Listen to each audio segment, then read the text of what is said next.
Alrighty, I guess I'm on. Thank you all for being here. I'm so pleased to be moderating this session on Baby Talk, primarily because I was a first grade teacher for many years. And it was during those years that I saw the disparities between children who came to school with language skills and having exposure to pre-literacy and those that hadn't. And it really formed an opinion for me about how early we needed to get started in introducing children to pre-literacy environments. And so we were so fortunate this year to have the opportunity to have such great speakers with us. And I'm not going to talk too much because you really want to hear from them. They've got some really, really cool things. But before we get started, I want to know just a little bit about who's in the audience. So if you're from another state, just tell me what other state you're from. Vermont? Arizona? Michigan, Oklahoma? South Carolina? You heard Nebraska? Okay, cool. All righty. As I said this morning, 32 states represented here, so that's really, really cool. Okay, let me introduce our special guest, and then we'll start talking about building the foundation for literacy starting at birth.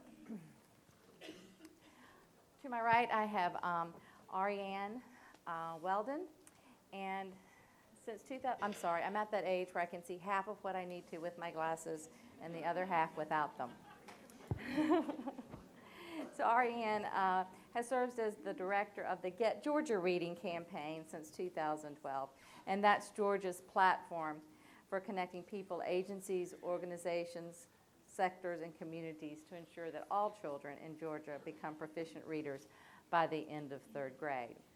Before taking the lead on that initiative, Arianne served as the Maternal and Child Health Services Title V Administrator for the Georgia Department of Public Health. And prior to that, she was the Director of State Partnership Strategies for Georgia Family Connection Partnership, where she served as liaison to state-level population-based initiatives across multiple state agencies, private sector organizations, and communities to ensure coordination and collaboration in efforts to improve child and family well-being. Love that community collaboration, community building, partnership work that you've done, because that's really, I think, what most of the people in this room do. Arianne also holds a Master's of Public Health from Emory University, the Rollins School of Public Health, and a Bachelor of Arts in Sociology from Georgia State. Alrighty, welcome. And let me, before I turn it over to Arianne, I do want to also introduce Dr. J. And you know why I'm calling him Dr. J. I know. Apparently there's supposed to be two M's in there, but we're going to go with Dr. J. So Dr. J is Emeritus Staff Pediatrician at Children's Healthcare of Atlanta, Adjunct Professor of Pediatrics at Emory, and Adjunct Professor of Pediatrics at Morehouse. Now, he told me to leave out a lot of this stuff, so I am, because he's very, very modest. He's very, very accomplished, and when people are very, very accomplished, they don't need you to read it all out. I skipped a lot of yours as well, because I know you all really want to hear from them. So in 2010, it says you retired. Did you retire in 2010 or 2012? I'm not sure. Okay, he retired at some point from active clinical practice. It's an active phase. That's okay. So he's been actively phasing out for at least 5 years now from clinical practice and administration, and now he devotes his time to teaching. And I think he told me at lunch, getting into mischief around early childhood advocacy issues. I love people that get into mischief that way. He's the past president of the American Academy of Pediatrics, a member of the Standing Committee of the International Pediatric Association, co-chair of the Atlanta Metropolitan United Way Health Council, board member of the Georgia Early Education Alliance for Ready Students, board member of the National Reach Out and Read Center, and a trustee of America's Promise Alliance. So a few credentials summarized, but we've got some fabulous speakers with us today. And so what I want to do, Arianne, is turn it over to you first. And what Arianne is going to do, first of all, let me give you a little bit more context. Arianne's going to tell us the landscape about early literacy, sort of the why, and then Dr. Jay's going to follow up a little bit around the tools and more the how we promote early literacy in communities. And we would like for, at the end of this, to have a dialogue. Questions, comments, sort of some active engagement towards the end, because we really want you to leave today feeling like you have something that you can take back to your state, your community, and put into action that will benefit young children. So, Arianne. Thank you. Can you all hear me okay? Yes. Thank you. Good afternoon. So I have to start out with a confession. That always gets people to put their phones away, and just kind of look up and wonder what she's going to say. So the confession is that Dr. Jay and I are here to recruit you to get into mischief and early childhood with us, right, throughout the United States. So we hope that some of this will give you some food for thought. And you'll hear about language nutrition, too, so no pun intended. So third grade is when kids make the shift, hopefully, right? From learning to read to reading to learn. And children who don't make this milestone, let me see if I can,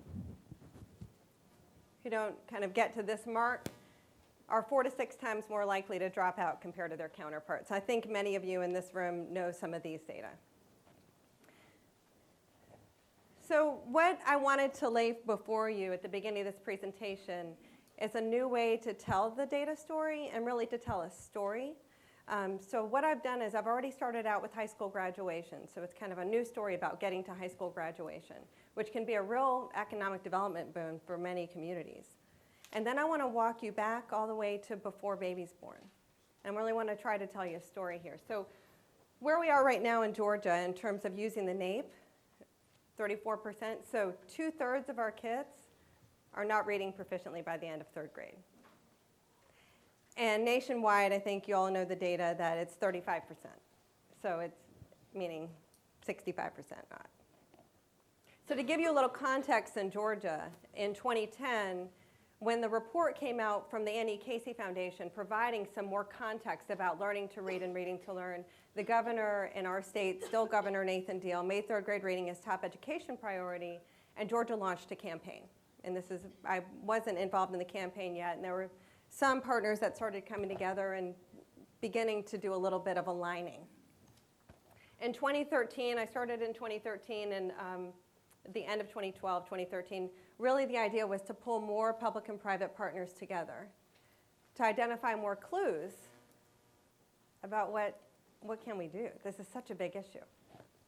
In 2014, the campaign became known as Get Georgia Reading, but it was after 8 months of really looking at data as information in a new way.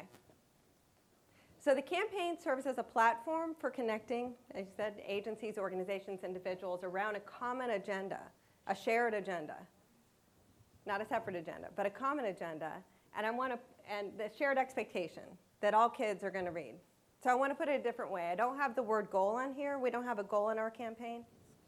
We have amazing partners like Reach Out and Read and others, and we don't really have a goal. We really have an expectation. So another example is that Delta doesn't have a goal that they're going to land plane successfully. And we really shouldn't think any different about our kids. Because if they're not able to read and have quality of life, again, it's an expectation. It's a resilient habit. It's just something we should be able to expect. So what are we going to do? It's such a big problem. What do we do? Maybe, if teachers would just teach and kids would learn, then that's it. So teacher preparation, that's it. That's the thing. And that was the focus, all by itself. Now, clearly, it's very important. And maybe there's some other things going on that are also important so that the teachers can be as effective as they want to be. I put this up here to give you, we use a few disciplines in this campaign. I think it's important to look at other disciplines to inform how to maybe move forward. So in this case, this is kind of representing attribution theory. What on earth has attribution theory, psychology, got to do with reading? Well, in this case, there's a notion called fundamental attribution error. And that suggests that we're putting too much emphasis on internal characteristics and too little emphasis on situational or environmental characteristics. And so maybe kind of stepping back and looking at things in a new way. If I were to suggest to you that the next time you get cut off in traffic, because you probably are going to, just at least it depends on where you live, maybe you don't have much traffic, that it's because that driver has a newborn baby who's very sick, you may just think about it in a new way. So maybe it's time to take a new look. It's time to change the conversation. It's important to change the conversation because no significant sustainable change has ever taken place without first changing the conversation. We can't have the same old conversations and expect different results, and you've heard that saying before.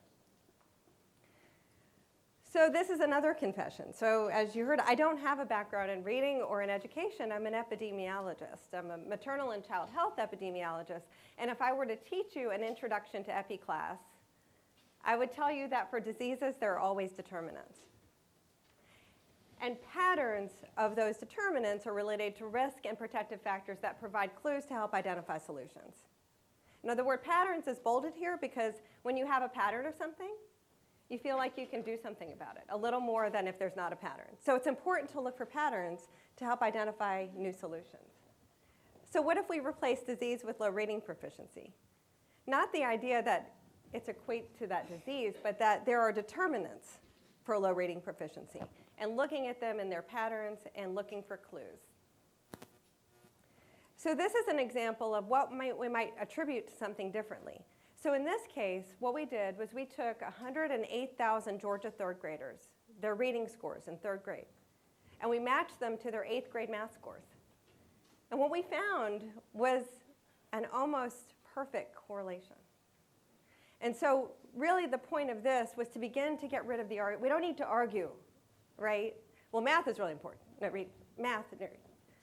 I mean, my son who's in 4th grade who said like a few weeks ago, you know, Mom, every math problem is a reading problem. So I know that if he wasn't able to extract the meaning from the print on the page, whether it was a letter or a number, he wouldn't be able to do it. So it's, you know, it's just important, and I think data really helps you tell a story, especially when you see it visually. It helps have a different kind of conversation. So another data point in its determinants, this is free and reduced price lunch, the map on the left.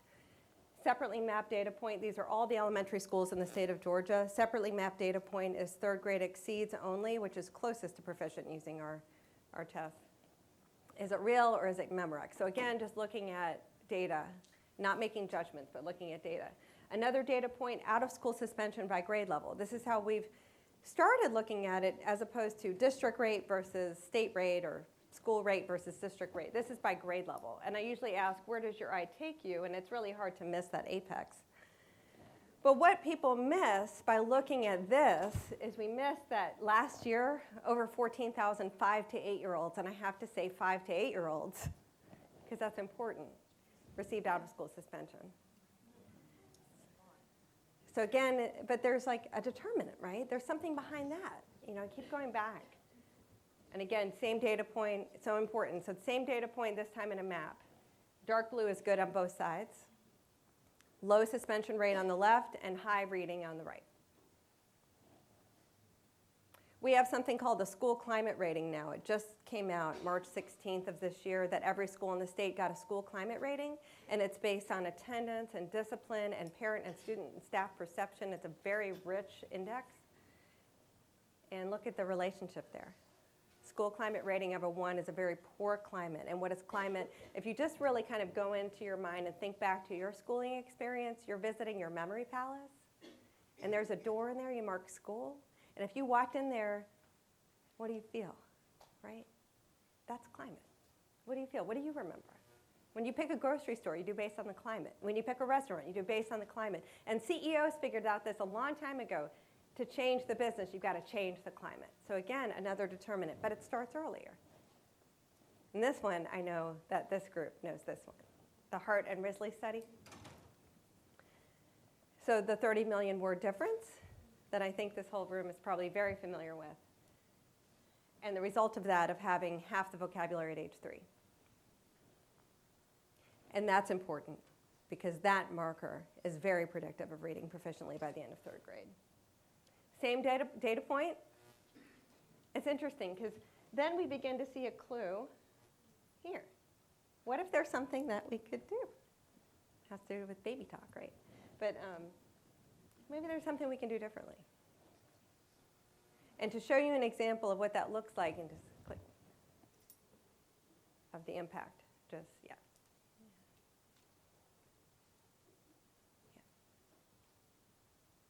I can do it. Here, I'll do it. That's okay. The impact of not having that interaction. Babies this young are extremely responsive to the emotions and the activity and the social interaction that they get from the world around them. This is something that we started studying 30, 40 years ago when people didn't think that infants could engage in social interaction. In the still face experiment what the mother did was she sits down and she's playing with her baby who's about a year of age. And she gives a greeting to the baby gives a greeting back to her. This baby starts pointing at different places in the world and the mother's trying to engage her and play with her. They're working to coordinate their emotions and their intentions, what they want to do in the world. And that's really what the baby is used to. And then we ask the mother to not respond to the baby.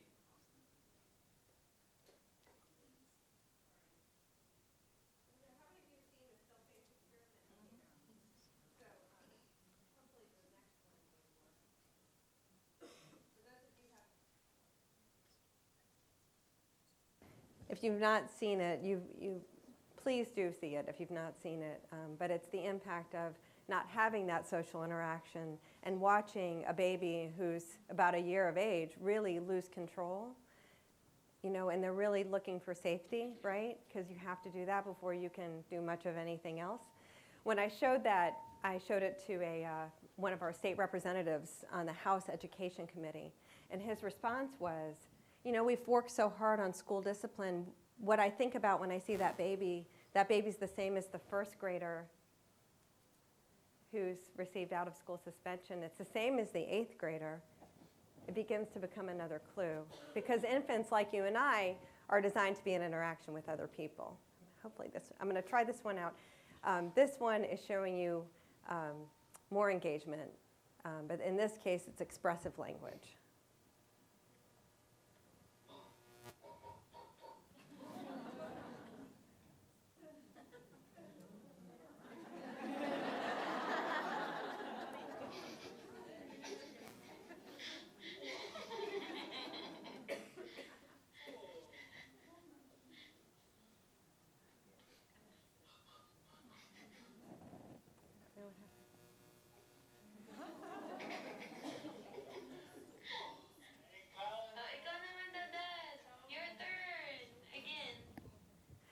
I love that she says your turn because, right, serve and return, and we're watching that happen, and and of course, daddies and babies, it's so fabulous.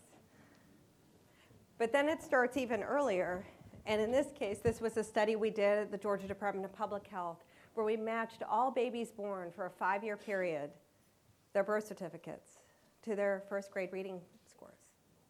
Our question was, would gestational age have any predictive value? And we were very shocked to see this. It's extremely significant. And of course, the sort of late preterm was a shock. That's a very big difference here. And we have a lot of babies born at this age, right? And not necessarily low birth weight, too. So it's important that we use both preterm and low birth weight. They're both good. I mean, certainly preterm, low birth weight may be a proxy a little bit, but we're missing things. And isn't it lovely that now we know you can do something about this, that the power of parent talk can explain differences when a baby is born preterm. So all of a sudden, the determinants of 3rd grade reading have exploded to even more than this, but really, it's a different conversation and looking at things in a new way. And so what Georgia did was spend 8 months with many, many partners, Jay's executive director and all these other folks from public and private agencies around the state, spent 8 months trying to figure out what would we do and what would Georgia's campaign focus on.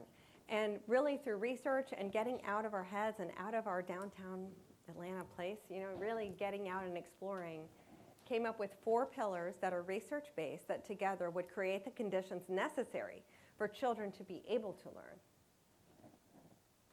Language nutrition, it's the metaphor it's meant to be. That quantity and quality of language, like healthy food, is critical to brain development. And language-rich adult-child interactions beginning at birth have a direct impact on social, emotional, and cognitive development, and then language and literacy ability, right? So the idea of including language nutrition coaching, actually calling it that, as a competency among professionals who already see most parents and babies. Access, we learned from supply chain theory. We visited supply chain engineers who are also trained in public health who took us on a trip through the word access and told us if you haven't solved for these 6 A's, you can't say that you have access. Many times we talk about access, but we talk about it in one dimension. Maybe we talk about awareness, and maybe we talk about affordability. Maybe we talk about accessibility, and maybe we talk about availability. But have we really looked at utilization? Have we looked at things to make sure that we are solving the access issue? And have we talked about accommodating and acceptability, right? So those are things that can really help you have a new conversation. Because the law of crappy systems trumps the law of crappy people. Right? When kids don't have access to summer food service programs, I like to say it's not because of crappy people. It's logistics, logistics, logistics. And there are many other things that have to do with logistics. Productive learning climate, like I mentioned earlier, just as workplace climate impacts attendance, retention, and productivity, the same is true in our early learning centers, in our libraries, in our homes. We can create a climate of warmth and safety and engagement. Because here's a lovely example, one of our juvenile court judges who said, when children don't have language, their behavior becomes their language. And you can take this in a positive way and in a way that it didn't work, right? So in a positive way, when children don't have language, their behavior is their language. With the daddy and the baby, right? And but then older, when children don't have that language, their behavior is their language. And then we looked at the data that happens after that. And then that one pillar that was all by itself, all by itself, without the other 3, isn't able to be as exceptional as we know teachers want to be. Because birth to 8 is when we need to teach kids to love to learn so they can continue to learn throughout their lives. Now I'm going to turn it over to Dr. J. Thank you. I want to talk a bit about some of the science of which you heard in your keynote address, but I'm going to come back and repeat some of it. Repetition is good in learning, particularly for little kids. Talk a little bit about the economic implications of the science, and then tell you just a few words about America's Promise Alliance and Reach Out and Read as examples of interventions that can make a difference.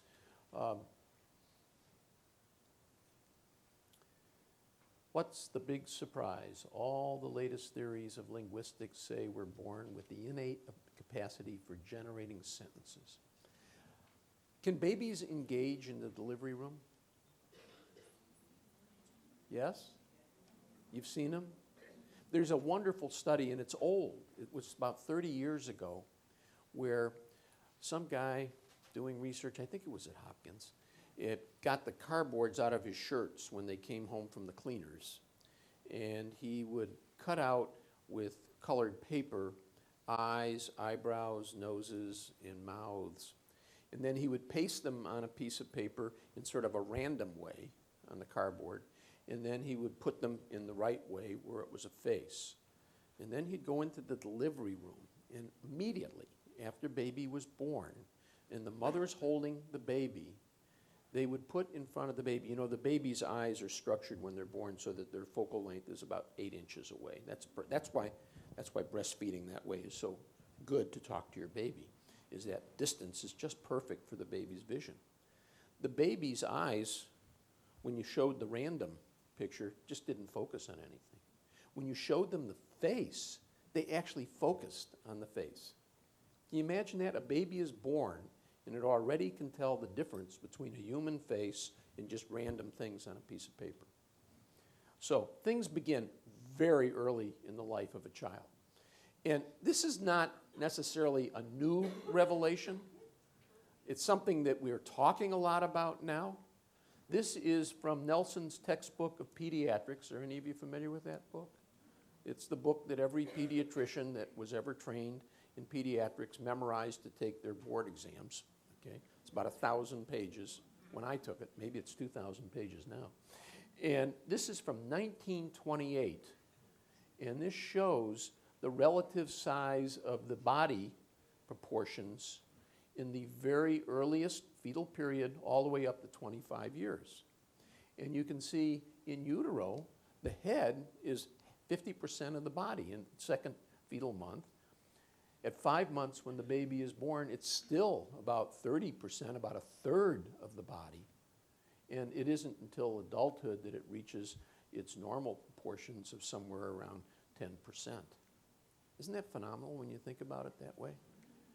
And then in this same textbook, and this was in 1930, so we're talking about, what is that, 85 years ago? All right, there was a section in there that talked about how the body develops in different ways, different parts of it. And you can see the neural type, which is the line, can you read the neural? It's the one in the middle. You see how it shoots up? By the time the baby is 6 years of age, this is from age birth to 20, by the time they're 6 years of age, the brain has reached 90% of its adult size. You can go out and buy baseball caps that kid can wear for the rest of their life, okay?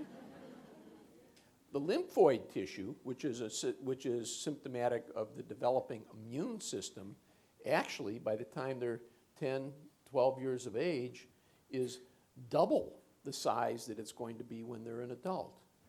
While their general body type, which is that one that looks like an S in the middle there, is about half. So that's why kids have these big lymph nodes in their neck and these big tonsils, and all that, because relatively speaking, they're 4 times larger than they're going to be when they're an adult. And then, of course, their reproductive system, the genital types, kind of coasts along there on the bottom until they go through puberty, and then they all meet at the adult proportion. So things are happening at very different rates in children as they're growing up and as they're developing. Now, one of the most interesting one has to do with the wiring that goes on in the brain. And what this is a picture of the cortex, of the visual cortex, the part the baby's learning to see with, that he knows how to see when he's born, or she's born. And you can see the newborn all the way up to 6 months of age.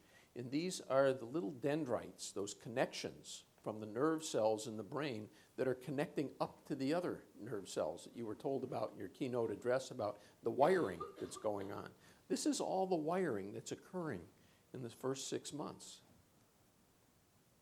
There's 700 new of these wires that are happening every second. Can you imagine the rate of that? I mean, it turns out to be billions of connections. Now, at 2 years is when you are the most wired you'll ever be in your whole life. Okay? Because from 2 years on, you start pruning. And you will prune the things you don't use. And it relates very much back to what you learned this morning in that keynote address. You will keep the stuff you do use. And that's how you make those connections, and you learn pathways, and you learn. That's why kids love to hear "Good Night Moon" 1,000 times. Okay? Because you're helping wire them up. You're bored out of your mind reading "Good Night Moon," but you are wiring up those kids, because repetition is the key to learning in this early phase, because you're laying down pathways that'll stay with them forever.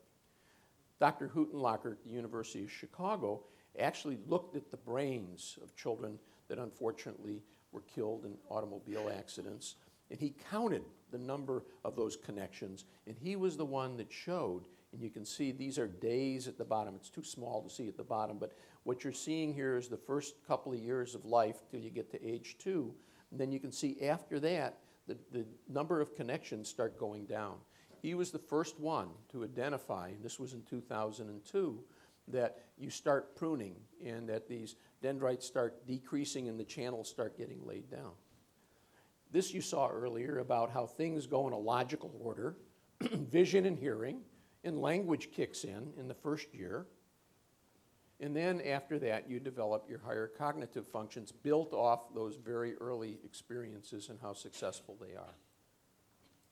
In terms of malleability, how much you can change as time goes on. Poor me, I'm over here at the bottom in that red, see where it says 70? The amount of physiologic effort required to enhance neural connections at my age is pretty nil, okay? I know what I know, and I hope I can hold on to it, all right? But look what's going on here in the early months of life and how malleable that brain is. You know, how much it can change. So much depending upon how the environment and things that baby is exposed to. Now there's an economic part to this picture, and another University of Chicago professor, has anybody heard of James Heckman, the economist, Nobel Prize winner? He actually got his Nobel Prize not on this, but at the very bottom of this curve where it says preschool, school, post-school, down in there where it says job creating. He wrote on his research showing the futility of the GED degree, how expensive it was to go back and try and make up for what didn't happen in the first 18 years of a person's life. And that got him a Nobel Prize. But where he's really made his mark, in my mind, is showing the return on investment, talking about this malleability part, in the rates of return in human capital in terms of what happens to that person, their employment ability, their learning ability as they grow and get older. It's about 7-10 times greater in the early months of life, in the early years of life, and you can see it does nothing but go down after that. Now, how do we spend our money? Actually, I saw a slide on that in the presentation this morning, too. We spend our money to change the brain as you get older. We really need to think about this.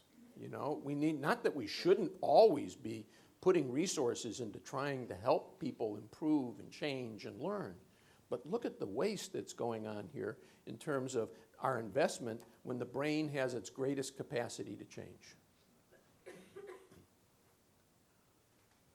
Early interactive influences of genes and experience literally shape, and the anatomy, the physiology of the brain is determined by those early experiences.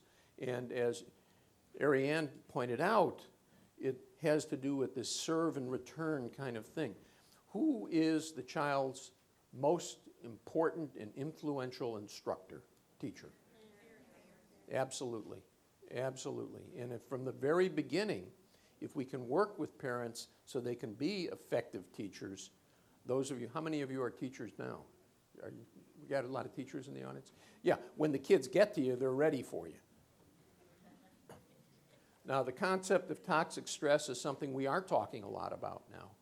And we have recognized that children who are living in adverse environments that continue to get beaten back, they have the stress hormones, they have the toxic effect of those hormones on the brain and their development, and it sets them up. Those are the kids with attention deficit disorders. Those are the kids that have learning problems because they didn't get the pathways, they didn't get the connections, they didn't get all that stuff worked out from the very beginning.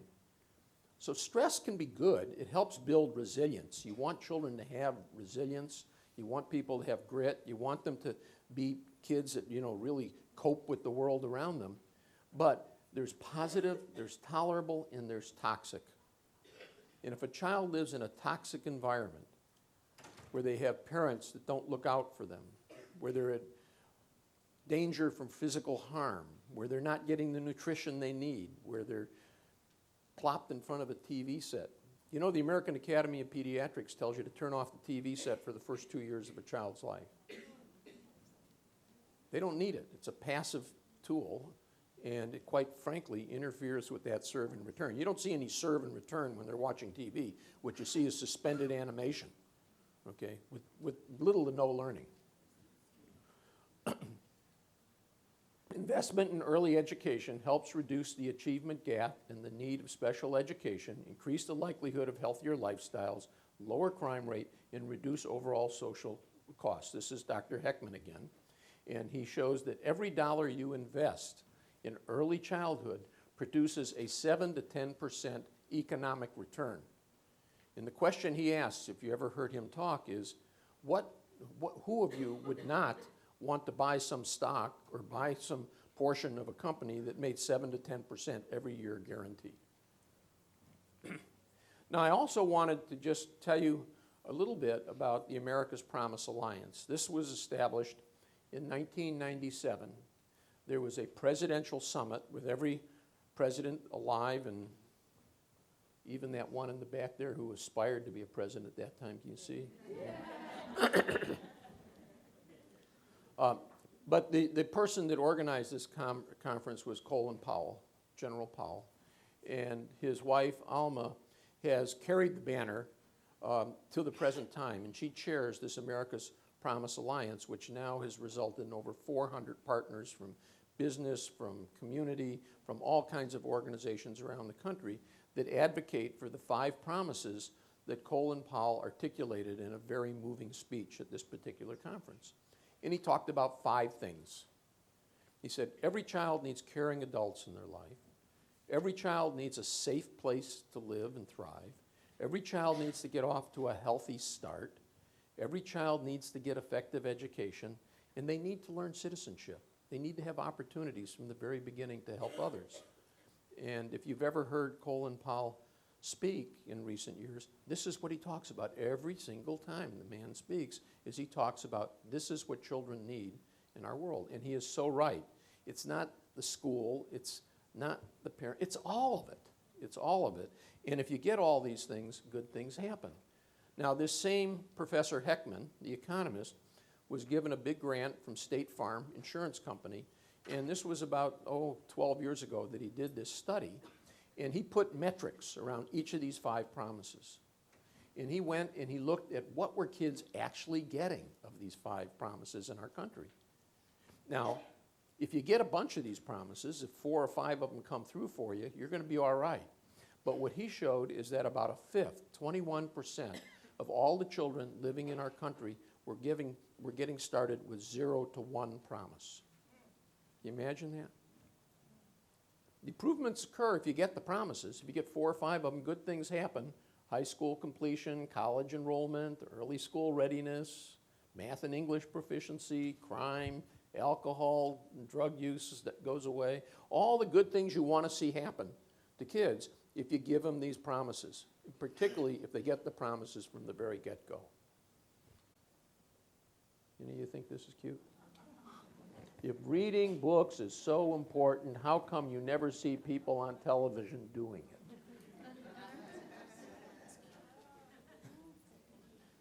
So, early language and literacy skills are what set kids up for kindergarten readiness. Kindergarten readiness puts you in queue to be able to read proficiently at 3rd grade, to make that switch that we just learned about from learning to read to learn. And then all things good happen after that. All things bad happen if those things don't happen. Now, I want to mention a program called Reach Out and Read. How many of you are familiar with Reach Out and Read? I love you all. Okay, I really think it's a mistake to separate healthcare and education, particularly in the early years of life. The most reliable place where children show up in the early months of life is someplace to get their shots, right? They go to a clinic or they go to a doctor's office because you can't put them in daycare and you can't take them anywhere else unless you got a form filled out showing they've gotten all their immunizations. What an opportunity. What an opportunity. And I must tell you that the pediatricians in this country really understand that and really have signed on to the concept of trying to be influential in the life, the early life of children and getting them to the right start in learning. They understand this because of their background and development, which has to do with the science that I talked about a few minutes ago. Doctors' offices should be literacy-rich waiting rooms. Volunteers, other health professionals, nurses, social workers, whoever's there should engage with the families around reading. If you have volunteers reading in the waiting room and helping the mother model and holding her child and reading to her child. Medical providers can be very influential in encouraging parents to do this. And then each time the child comes in, that if the physician would give the child a brand new book. So in the Reach Out and Read program between 6 months and 5 years, each time a child comes in for their well child visit, this is done in children at risk. It's not done uniformly for the middle and higher income families. These are targeted to practices that have large numbers of children who are growing up in disadvantaged circumstances. They get a new book, and these kids become so much in love with these books. I mean, some of these kids don't even have books, you know? And to get a new book, and from your doctor too, you know, and they're telling you to read, and we tell the parents they need to read. There are, in this country, 5,000 sites where this program is going on currently, and 12,000 pediatricians who do this as a volunteer basis. They incorporate it into their practice, and they provide advice, encouraging parents to read aloud daily.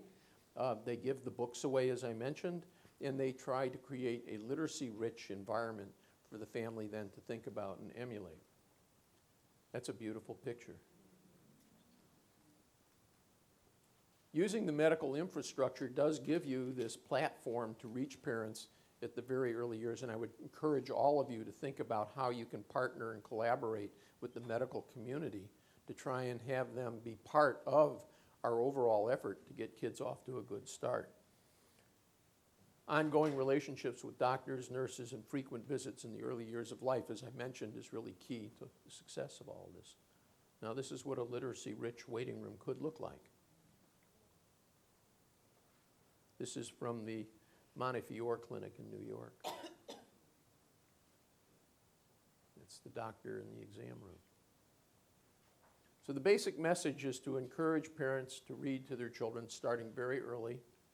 Underscore the idea that reading aloud is important. And by the way, every now and then I'll have a parent say something to me like, you know, Doc, I hate to admit it, but you know, I dropped out of school and I can't read. I'm just not able. You can all read.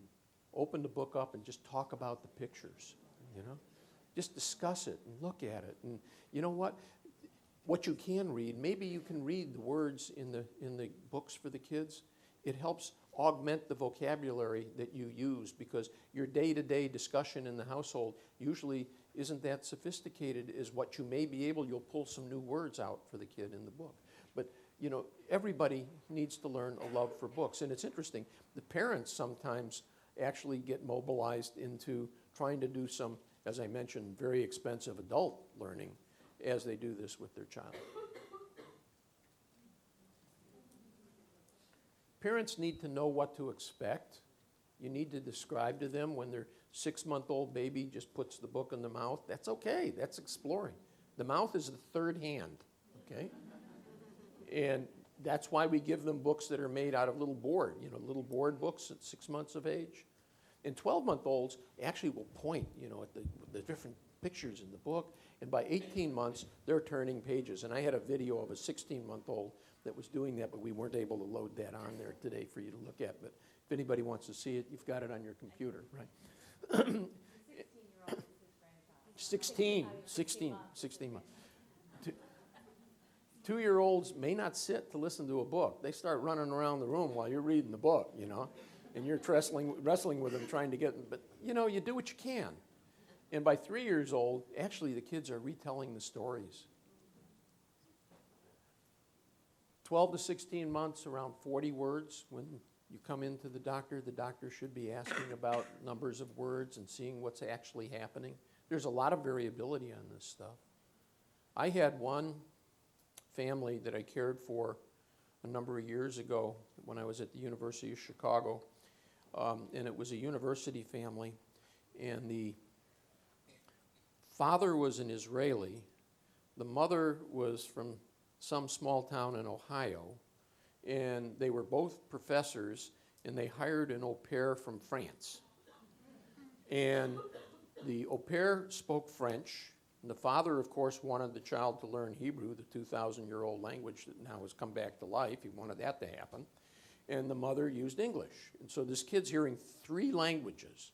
Well, this kid did not have 40 words at a year. I mean, I was worried. I was wondering, what in the world is going to go on here?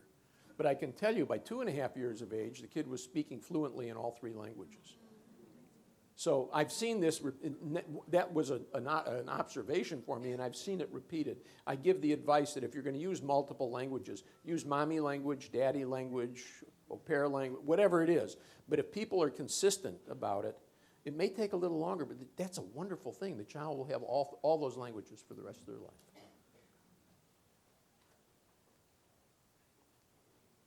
Kids love to look at faces. Kids will put the books in their mouths. That's normal. And there is something very warm and soothing, comfort time with certain books. And they're just ones that we actually sometimes talk about good night moon time. And kids do like to read this book 1,000 times before you give them another one. Parents should read with their children. Reading is incorporated into daily routines, and reading becomes part of the bedtime ritual, and parents should support this whole concept of their child being ready when they go to school, when they get to be kindergartners, so that it's no great straits. They're there already. There have been actually research studies that have been done on the Reach Out and Read program. There have been 14 peer-reviewed studies that give compelling evidence about parental attitudes and environmental changes in the home and the children's skill levels. And actually, when they get to kindergarten, they get about a 6-month head start on receptive language when you talk to them and they understand, and they get about a 3-month head start on their expressive language just from that one intervention. These are populations that are perfectly controlled in terms of their backgrounds and their growing up, and the ones that get the Reach Out and Read. So that much can be done in the medical system to add to all the other work that you're doing in all the other areas. I think I've already mentioned this 12,000 doctors. Give away 6.5 million books a year, and we have 5,000 of these sites in 50 states, but a room for a lot more. We have 50 some in Georgia, and to really reach all the kids at risk, we would probably need 2 or 3 times that many. Books build better brains. And we mentioned save and return, repetition, doing it over and over again, starting early, and then be cognizant of the America's Promise and all the things that are necessary, because we don't want the child to get toxic stress that interferes with their development. We want them to learn how to be resilient.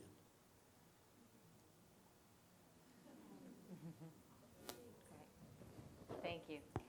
So we just heard a lot about the science of brain development and the importance of talking and engaging early. We talked about the promise, and the promise, that was the first time I had heard all 5 promises and how many promises it takes to make a difference in a child's life. Yes.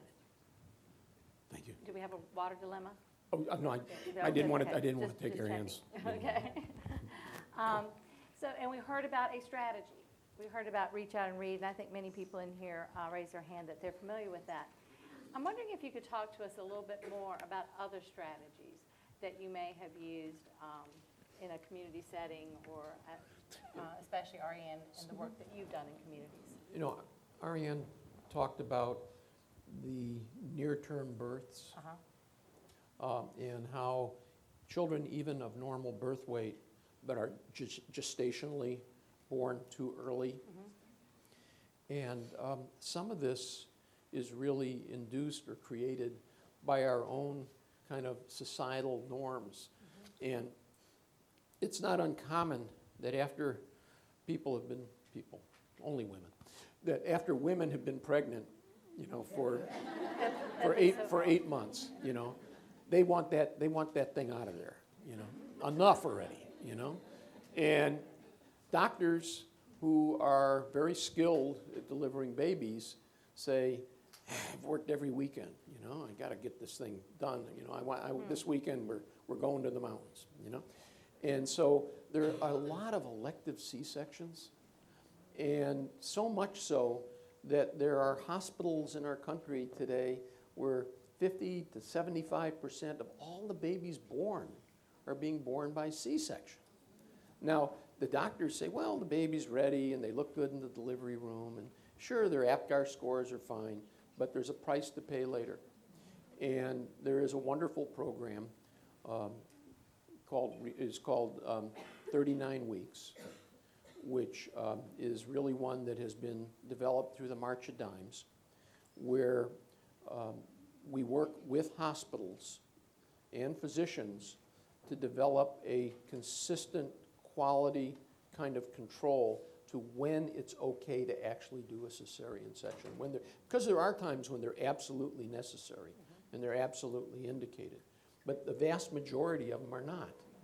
And as we decrease that cesarean section rate, we're going to see better outcomes. So that's another example, and I just wanted to make a point of that because babies born too early are a problem.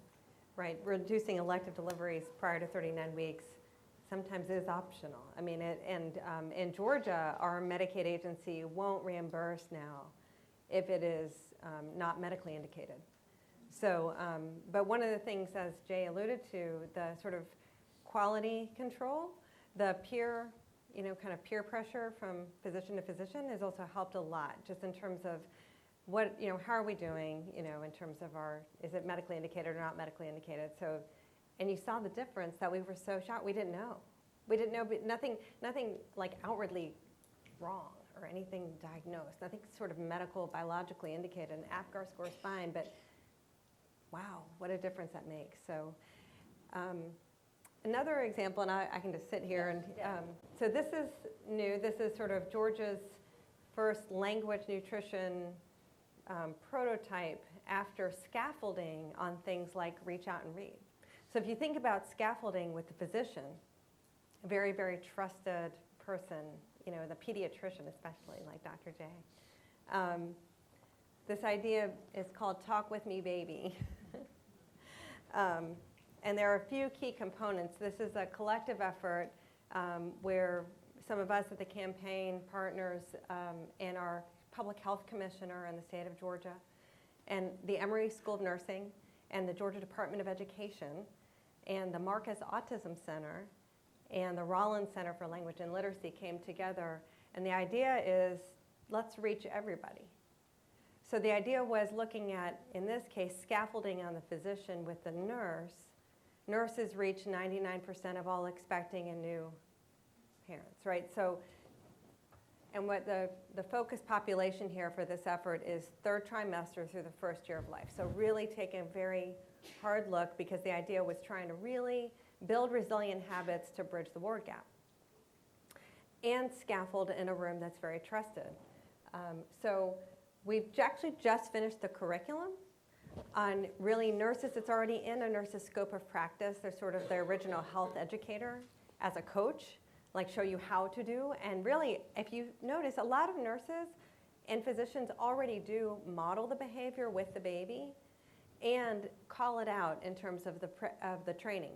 We were able to actually change the curriculum for the Emory University School of Nursing and received an hour course credit. This will be turned into a webinar, and at talkwithmebaby.org, we'll be posting that online. So really any currently practicing nurse would be able to go through this, get an hour course credit. And one thing to point out is nurses are also incredibly trusted. They rank #1 in the Gallup survey every year for the last 17 years, except 2001. That's a clue. Can you guess who went up to #1 in 2001? Firefighter, exactly. So, so the nurses, and so the curriculum is being completed, and then we have 99% seen by nurses in this time frame. It's not just nurses. So I also serve on the board overseeing the implementation of Medicaid managed care for our foster care population. Talk about a group that needs language and nutrition. And so we're looking at actually building a Coursera, just a regular module for anybody to be able to take to become a Talk With Me Baby coach. In this case, and really anybody in any community could. In this case, we're looking at incorporating into foster parent training to provide language nutrition coaching for bio-parents. So really looking at new ways of not handing out pamphlets, but really this sort of modeling, just like the physician and Reach Out and Read is modeling. It's part of that resilient habit of the practice. So it's designed to build families' capacity to talk with their babies early and often, information on language acquisition and nutrition, language nutrition, that you learn as a Talk With Me Baby coach, introduction on becoming a conversational partner with your infant, and strategies to transfer capacity. That's the idea, coaching as transferring capacity. And like, while it's designed for nurses, it really could be used by for any healthcare professional and then sort of a lay person. In addition, another component is that videos are now looping in every WIC waiting room. There are 199 WIC clinics in the state of Georgia, and the idea here is that you spend more time in the waiting room than you do in front, when you go and get your and Georgia's vouchers. But if you can have volunteers and implement Reach Out and Read, and then also scaffold with these videos, I'm going to see if that'll work. I'm not sure. I'm not sure if we will, but well, we can try it. Just click it. Oh. You have to get the arrow on there first. Sorry. Yeah. And then just press, there you go. It might not play. Well, yeah. There's no sound. But, so basically what these are designed for is they're designed for parents who are waiting in the waiting room to see modeling in these videos of talking with your baby, how to talk with your baby, when to talk with your baby in normal everyday environments, so that it's really, again, it's not focused on showing videos that are just sort of cartoons in the waiting room. And then also posters that are really adorable as well. So this idea of sort of building resilient habits through trusted professionals already reaching most parents and babies. And then we also, the last part is we're developing an app with the Georgia Tech Research Institute. The idea of the app, again, is modeling highly video-driven. So modeling with parents, with other parents, and then parents will be able to actually upload their videos talking with babies and really celebrating this. And you can see the visuals are very fun and inviting because that's what it should be. It should be fun and inviting. It is a public health crisis, and let's do it with fun and be inviting. So I think that was, yeah.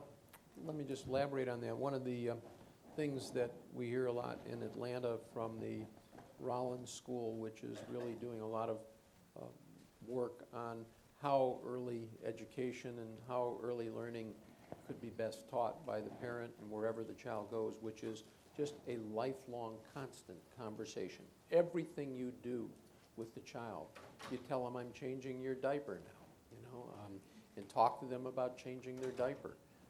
While you're feeding them, talk to them about the food you're giving them. When you're in the grocery store, that beautiful little video. But it should just, if the parents can be encouraged that it's just a constant conversation all the time.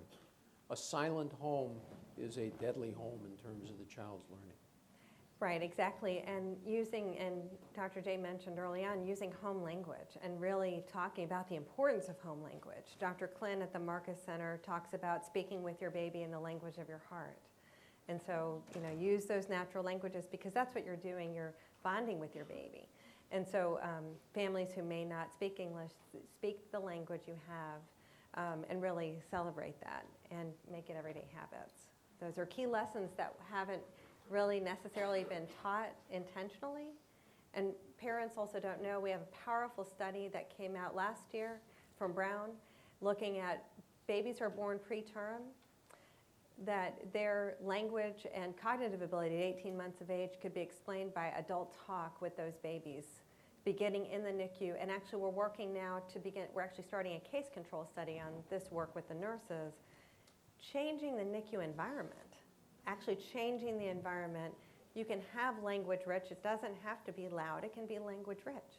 And so really changing that because it's so therapeutic. And talk about parents understanding a new power that they might not have realized that they had all along the way. And really with parents whose babies are born preterm and not realizing that they have their own therapy that they can provide. And it's really a lovely way to change the conversation. So, great tools, great strategies, good work going on, certainly in Georgia, and I'm sure in other places around the country. I'm not turned on, am I? No, I'm turned on. I'm wondering if you can talk a little bit about outreach strategies. So, I've always maintained to the extent that people are aware or educated, they'll make good choices, or better choices anyway. So, can you talk a little bit about how we get more parents more aware and more engaged in these kinds of initiatives? I'd make one comment coming from the perspective of the medical community. And this really needs to begin very early, even before the baby is born. And one of the things that I really appreciate, which is happening more and more in Georgia now, is what we call the centering model for prenatal care. Are you familiar with that? So for those of you who may not have heard of it, what happens is women who are at the same stage of pregnancy are put into groups of 8 to 10 people with a facilitator. And when they come in for their prenatal visits, rather than just have a doctor measure the height of the fundus and listen for the heartbeat and take their blood pressure and tell them that they're A-OK, you know, these people become a mutual support, and they talk about these kinds of issues. And the peer support that they get from this kind of an intervention and learning the empowerment of being a parent and how much influence you have, not just in terms of a clean life during pregnancy where you're not drinking and you're not smoking, but in terms of thinking about your role as a parent, can set the stage for this in a way that from the very beginning the parents are on board. I think this is a powerful example of changing the conversation about what we think about outreach, because the changes, the results of the studies that go along with centering is remarkable. Reducing low birth weight and preterm birth rates to the extent we've never really seen before, and really having parents or expecting parents reducing social isolation, reducing cortisol levels in the mother's blood, so really thinking about looking at the existing practices, because the physician will be paid the same way. It's not like you have to really do something different, you get paid differently. You're still going to get paid the same way, but it's taking a new concept of delivering healthcare. So that's another. So that makes me then think about policy solutions. So we've sort of framed it up sort of epidemiologically around the causes and the science. How do we get this conversation to a policy level so that we can use the information from Heckman on return on investment and the science and move forward with a policy platform that would elevate? I think we're sowing the seeds. And I believe that just the education and the dialogue that's occurring. I'm a firm believer that we all get the government we deserve. If you're going to say anything negative about government, look in the mirror. And we had a presidential election in 2012 where only 3 out of 10 eligible voters in the state of Georgia voted. So I think people becoming knowledgeable, like all of you, having the discussion and participating in government is a way to change the dialogue. And I'm convinced that it's actually happening. It is actually happening. And it's sort of interesting, we're at the very beginning of this next presidential campaign, but I think we're going to see the dialogue around things like character and how people live their lives, and maybe there's a purple solution here, okay? Where we take the thinking from one side of the political spectrum, the other side of the political spectrum, and we bring it together and we all think about what are the things that really lead to success in a community. And while I'm on it, one of the things that we've recognized at the United Way in metropolitan Atlanta, and I'm sure around the country the same kind of thing again, is that it's not just one silver bullet. It's the whole thing. It's housing, it's education, it's joblessness, it's healthcare, it's all of these things that really have to come together. And so when we come into a community, you can't just do a program. You've got to come into a community and think about what are all the things we need to do to lift up the community. And if we would have policies that wouldn't address a particular part of the problem, but really look more globally, I think we would be much stronger, much better off. And I think that is beginning to be the realization. I think also telling a big data story.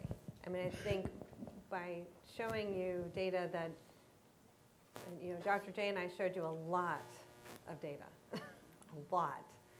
But it was you know, it was kind of intriguing. It wasn't boring, you know. And I think that's really important because that helps to really change the conversation. And presented recently to the Georgia House Education Committee, and I mean, overwhelmingly, the still face video, they just show that video again, show that video. Oh my God, you know, just really hadn't realized.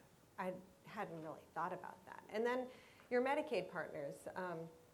You know, Medicaid can be a really good partner in this in terms of, you know, using centering, you know, Medicaid will reimburse. And then also, you know, the elective deliveries prior to 39 weeks. And we're even beginning conversations about how do you incorporate language nutrition into an expectation of what's delivered in the perinatal environment. So those are some other ways. And then, of course, with communities and using social media, turning talking with your baby into something fun and to be celebrated.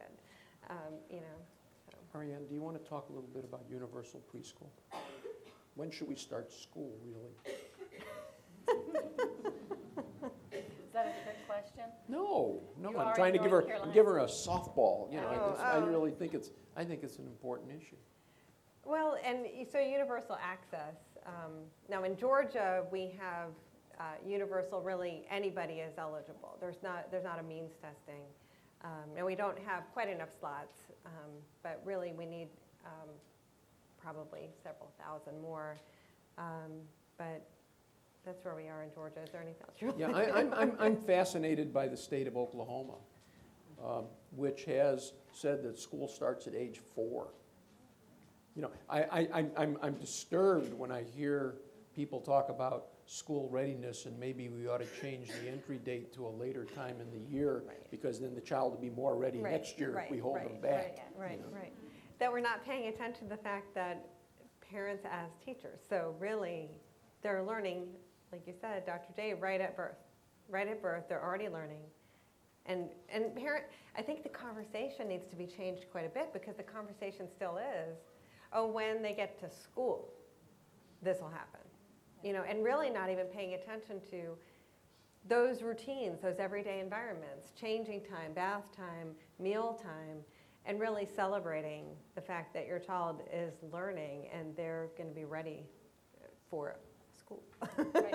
You know, as a former educator, I would often talk to parents, and when you talk about education, it's something that somebody else provides for your child. When you talk about learning, that's something that parents or anyone can provide. So I think just changing the language, like you said, very subtly from talking about education, which seems formal, to talking about learning, which happens so naturally. Okay, well, those are some good ideas around policy. We have a few minutes left that I thought if anyone has a question for either of our guests or a comment, if you could go to the microphone in the middle of the room, I'm sure they'll be happy to entertain your questions. And hear your comments. And hear your comments. Well, I have more of a comment. I'm from Lincoln, Nebraska, and I'm a librarian. I don't know if anybody else is Love from a library here. Yay, libraries! Yeah, I've heard I thought librarians they- mentioned a few times, I but thought they'd call you media specialists. well, they did. They went back to librarian. I work in a public library, but we created in our city, which is about the same size as Greensboro, a program through the health department that's very similar to Reach Out and Read, because they didn't do well child checks there, but they do immunizations. So the kids get a free book when they come for their immunizations. We've trained all of the social workers and the nurses to talk to the clients about reading. And we also have volunteers who read in the waiting room. Before we went in, there were no books in the waiting room, so we donate books. We donate 50 books. We encourage people to steal them and take them home. And they do get stolen and taken home, so that's a great thing. But anyway, we've created this program. The home visitors also use it. It cost us $10,000. That's all. We got funding from a local foundation. So we're looking at our second year of this program, and we're thinking, how are we going to fund it again? And this is the law of unintended consequences. Everything at the health department is free, of course, but one place where high-income people come is for STD testing. And so the people who come in for STD testing go there because they don't want to go to their family doctor, but they have enough money to pay. So often they donate $50 or $100 to the health department because they are appreciative that they could go and have anonymity there. So Brilliant. it looks like the second year of our program is going to be funded by the STD clinic. Outstanding. So the moral of the story is you never know where your money's going to come from, but we're pretty happy to do it. So also just want to encourage people that this is we got our books from First Book. We can get great high quality books. The staff has been totally on board. They're super excited about it. They understand it. And the second phase of this now is going to be trying to get parents they get points when they're in certain kinds of programs, and they get points for bringing their children to baby, toddler, or preschool story time at the library. So Great. just want to Again, what encourage state everybody you're- to do. you're- This is Lincoln, Nebraska that Nebraska. I'm from. Okay. Thank Love you. to share your story. I was just speaking last week to all 64 regional library directors for the state of Georgia, and we have 400 libraries. And I think the first thing I said was, you all are the unsung heroes, and really is just fabulous what you're doing and thinking really innovatively in different ways. Would love to share that story. It's wonderful. Well, I'm excited to be here, and I'm learning a lot, so thanks. It actually gives a whole new meaning to social marketing, doesn't it? I have a question for you. What would you think of giving out library cards in other settings, like doctor's offices? We've started doing that, actually, and included in the packet with the book is a short little summary kind of the developmental things that are happening with your kids, because we're giving books to 2 months up to 5 years. And then a library card application, and we're keeping track of how many people actually come and get their cards. We found that giving cards in other locations doesn't necessarily mean that they come to the library. We need to get them there other ways, so we're working on doing that. And one more note on the libraries, and we tweeted about this a couple days ago at Get Georgia Reading. You'll see in Georgia there were several libraries, and actually the State Library Service started an initiative called 1,000 Books Before Kindergarten. Oh, right. And we've had a toddler at 22 months of age completed 1,000 books. And really, when you start looking at when you can read a certain number, and they really got into it. And so you're hearing these great stories that are really generated from the families and the libraries together. So there's another initiative that's just a 15-minute-a-day one, because we thought about 1,000 books before kindergarten, but then it's like, that's a big number. And if you're dealing with all kinds of other issues in your life, it can be overwhelming, but the 15 a day is a really interesting new initiative, and all their stuff is completely free. It's super nicely put together, and they just want you to disseminate the information. So thank you. Thank you. it's called 15 Minutes a Day, and you can just Google it. Thank Thanks. you. Yes. Ron. Thank you. That was an awesome presentation by the three of you. So thank you very much. And I hope that you'll upload I hope we can just have your presentations for free and spread them. That'd be great. That's my second thing. We'll say thank you when we do them to you guys. And then third, Vroom, which is from the Bezos Foundation in Seattle, is doing that. It has an app for Android and iOS already that does a lot of as you know. But just so everyone else knows, Vroom, VROOM, you can download it on your iPhone or your Android device. And it and you put in your child's age and name, and there, it gives you that daily ideas. That includes a lot of literacy stuff. But thank you very much. Thank It was you. terrific. Great resource. And you're from Seattle? No, I'm from northern Vermont. Okay. So. Okay, thank you for that. Hi, my name is Sarah Singel. I work in Durham with young children. I was interested in the conversation about reducing the C-section rate. I think that's really important. And I was just kind of wondering, because in my experience, the OB providers and the pediatricians are like worlds apart, right? Like they have totally different priorities. One is, the woman and basically done when she gives birth. The other is focused on the child and that relationship. So if you guys have any ideas about how to bridge those worlds, because I think if you're gonna cut the C-section rate, you have to talk to the OBs somehow, so what do y'all think of that? I think that we need to have a dialogue between pediatricians and obstetricians. It's true that the pediatrician comes to the delivery room and they're handed a baby. The obstetrician is left trying to make sure that the mother is well cared for. But my experience is not quite as dire as you describe. That I think that both pediatricians and obstetricians are capable of enlightenment. Right. I mean, it sounds like from what you described, my community is less enlightened than Georgia. I'll just sort of say that. But talking about centering and everything, I don't think it's available to our Medicaid population. So one of the things is, depending where you are, you can actually achieve much more starting out where you're at than when you. It's things seem to move quickly at the beginning. It's trying to get it up to that everybody reads level that's going to be difficult for us, but not impossible. But I would say you've got a great community to start that dialogue, and maybe what the non-physician advocates do is get the physicians in the room, create that dialogue, and have that discussion. Because I'm convinced that if OBs had this information, they wouldn't be so excited about delivering the baby early. They would want to put it off. Thank you. And after all, Durham is the city of medicine, right? Right. So certainly you should be able to convene Well, but if that you're kind- talking about C-sections, you might be talking about too much medicine. You know what I'm saying?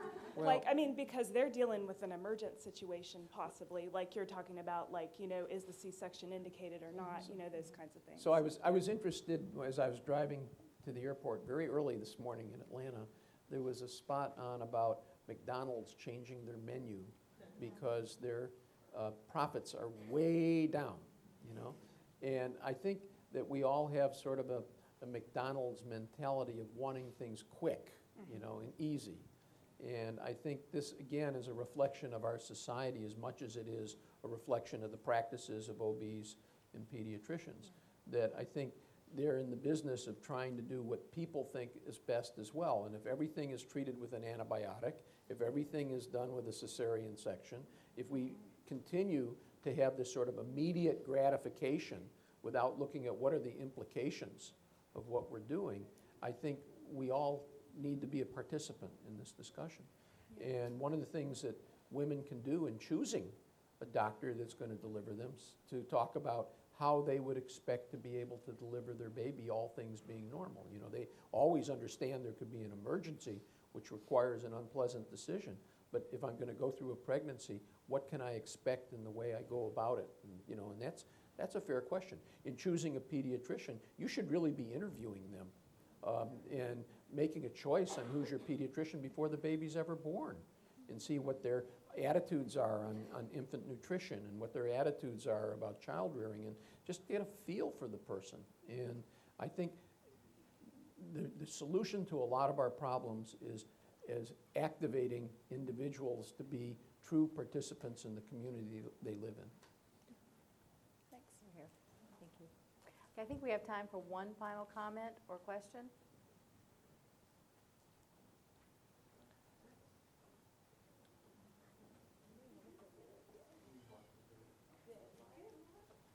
I think Smart Start Conference is always a great place for learning about changing the conversation. So thanks for the ideas. Your comment about if I don't have language, my behavior becomes my language. That's very much my day. each day of the week with little boys that can't control themselves. And you talked about language nutrition. I don't know, that was a term I hadn't really ever heard before. And in my world, I'm always interested in linking physical health, mental health, and education. So I guess if you could talk more about that term. Sure. Maybe it's nothing. No, I'd be glad to. So we were trying to figure out, we also have an effort in Georgia called the Pathway Coalition, and it's focused on having all children born diagnosed as deaf or hard of hearing reading proficiently by the end of 3rd grade. Right now it's about 9% roughly of that population, which is, maybe that high. And the idea was really looking at if we can improve the system for this population, we can probably improve the system for the whole population. So we're trying to think about what to call this. We were talking about sort of what it is, because the point was we don't need to argue about American Sign Language or Listen Spoken. It really is about acquisition of language, access to language. That's the point, no matter how you do it. Right away, from the start, before a child's diagnosed, it doesn't matter, just start. And somebody said, maybe it's the Feed the Brain campaign, and I thought that was kind of gross. And and then we were thinking about WIC, and I'm a maternal and child health epidemiologist. And I said, no, it's like language nutrition.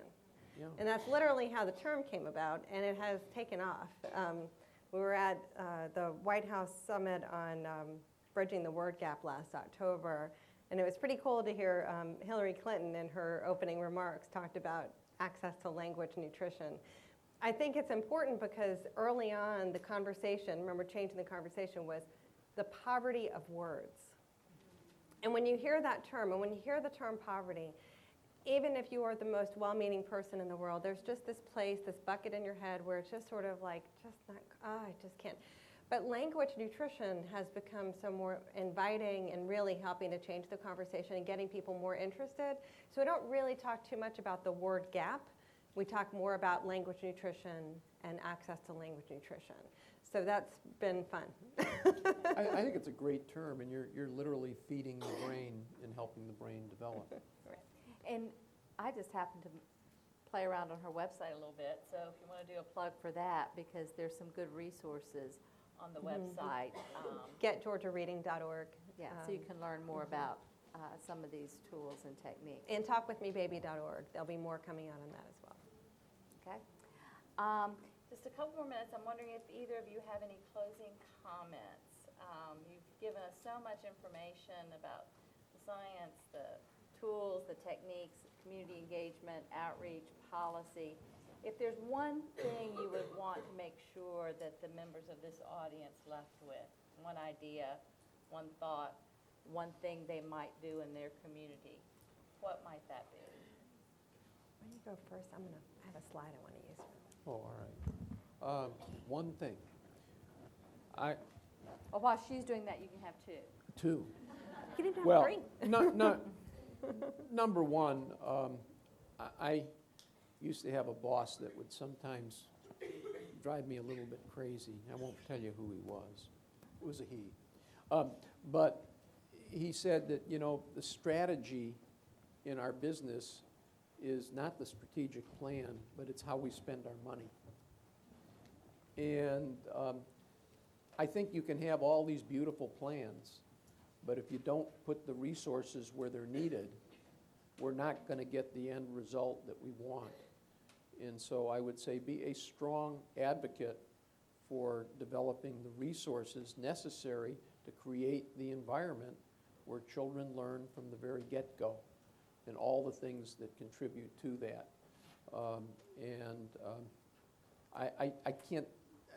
I don't care how we get there, whether it's by using what we're spending now more efficiently or by everybody who can dig a little deeper to dig a little deeper. I'm not afraid to pay taxes if I know my taxes are going towards things that matter. I think we've got to somehow say we need to put the resources to play in a way that, and to do the science. The Reach Out and Read program has done the studies to show it works. There's evidence. Let's make evidence-based decisions and put the resources where they need to be. Thank you. Don't leave. So like we said at the very beginning, we really want to invite you to join us in getting into mischief. So there's 5 things that you will be doing as a member of this sort of mischief campaign, right? Just kind of summing this up. We want you to make sense of factors affecting later reading across sectors and disciplines. Because when you begin to do that, you will naturally come back to even before the baby is born. We want you to connect and convene, and Dr. J gave you that suggestion, really convene. And decision makers are really any level of decision makers. And the reason it says to focus on families with children, it's taking a population-based perspective as opposed to a project-based or a sector-based, right? It's about the people. Use data, use data, use data to change the conversation. And use data in new and different ways. It can get a little boring and hard to understand. Try to make it look in different ways. Use it in sort of a Rubik's Cube, look at all different angles. And just like Dr. J said, align resources towards shared pillars or shared approaches, shared strategy, shared resources, shared outcomes. And inspire collective action and innovation. We just heard about an innovative strategy with the library. That was fantastic. And you really don't think about those things, but things emerge what you hadn't thought about before.